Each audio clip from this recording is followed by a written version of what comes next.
Okay, let's talk a little bit about the pattern that Shawn is demonstrating and the unusual fretting combination he uses at one point. So the pattern that Shawn is demonstrating is this, it's an efficient digital cycle in the language that I've created in this thread, and I want to talk a little bit about it here. I want to demonstrate it. So I'm playing through a small clean amplifier. I hope this comes through clearly on the audio. I don't know how good the phone microphone will be, so I want to give this the best chance of being as clear as possible. So the sequence, and I'll play it very slowly, and I'll pick every note just so that it comes out very, very clear. Starting on the 9th fret with the 2nd finger on the high E string. 2, 4, 1, 2, 4 on the B, 1 on the high E again. So like that. Okay, that's the sequence. And that is 2 forward cycles. 2, 4, 1, 2, 4, 1. Okay?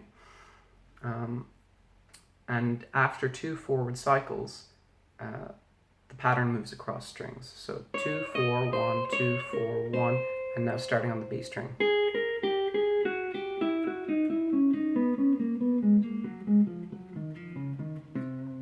And I'm picking everything there just so it comes out really clear. That's the pattern. Okay. Shawn is not picking everything. In fact, he's only picking one note in 6, the last note of every 6-note group.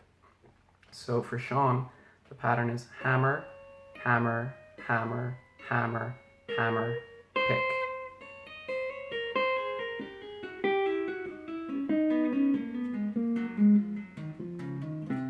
Like that.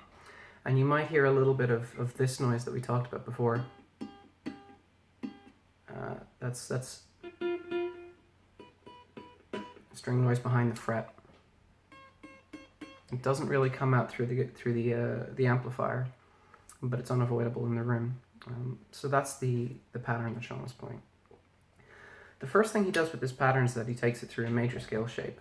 And here something interesting is already happening. So the pattern now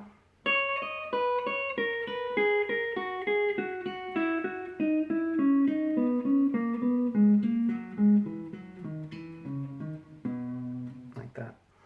And what you might have noticed there is that as I went from the B string to the G string, there's actually a repeated note. And that occurs very frequently in Shawn's playing. So right here,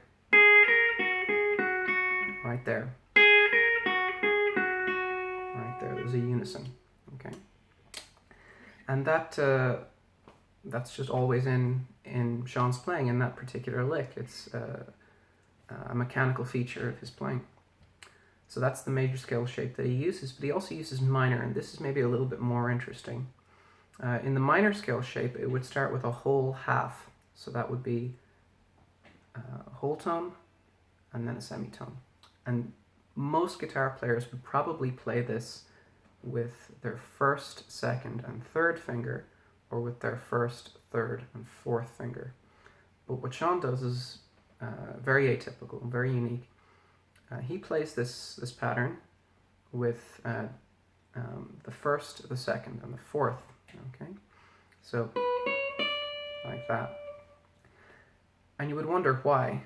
Okay, what's the benefit of this? Well, with the same coordination, the 2-4-1, 2-4-1, 2-4-1, and starting in this way, he's able to maintain the same cycle of fretting hand fingers all the way throughout the lick. So 2, 4, 1, 2, 4, 1, 2, 4, 1, 2, 4, 1, 2, 4, 1, 2, 4, 1, 2, 4, 1, 2, 4, 1, 2, 4, 1, 2, 4, 1, 2. And that's the lick. So while the shape is a little unusual and maybe a little bit uncomfortable if you've not used it before, it really does increase the efficiency of the pattern because it allows the same cycling of fretting hand fingers to continue for the entire length of the lick. If we were to do it otherwise, either with 1, 2, 3, then something like this would have to happen. 2, 3, 1, 2, 3, 1, and now I have to change. Something like that.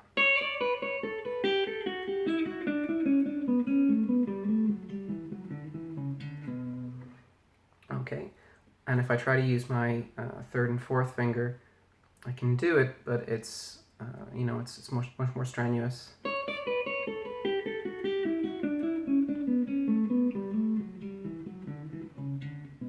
Like that.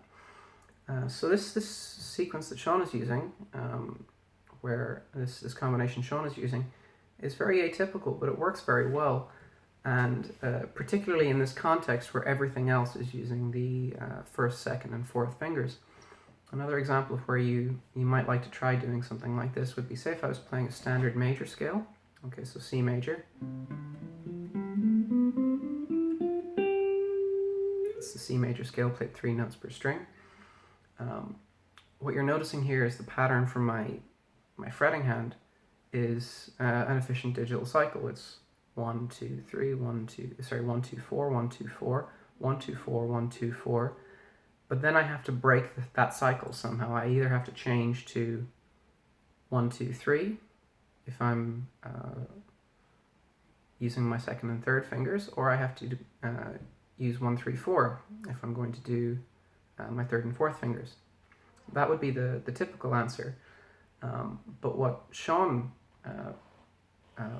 might do here, he might do 1, 2, 4, 1, 2, 4, 1, 2, 4, 1, 2, 4, 1, 2, 4, 1, 2, 4.